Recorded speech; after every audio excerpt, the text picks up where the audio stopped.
Welcome to Guide Guru. We hope this video helps. You start by making sure your Tcl Tv is powered on and set to the correct input. You should also unlock your phone and open the Google app.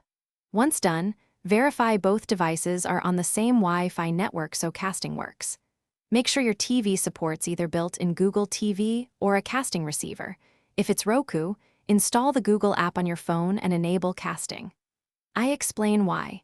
The phone will act as the search and cast controller, which is the only reliable path to Google search on some TV. Now, open the Google app and tap the cast icon.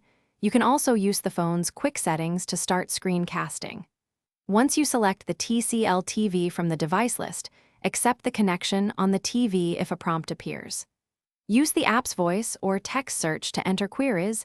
You control input on the phone while the TV displays results. This method works because many Tcl sets lack a native full Google search app, but will mirror content reliably via casting.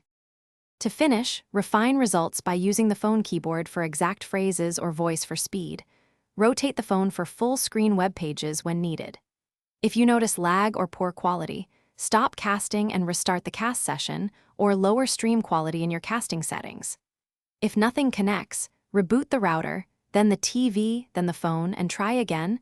This order clears network and device caches. One troubleshooting tip: temporarily disable VPNs on the phone since they often block casting discovery. Thanks for watching. Consider subscribing if we helped you today.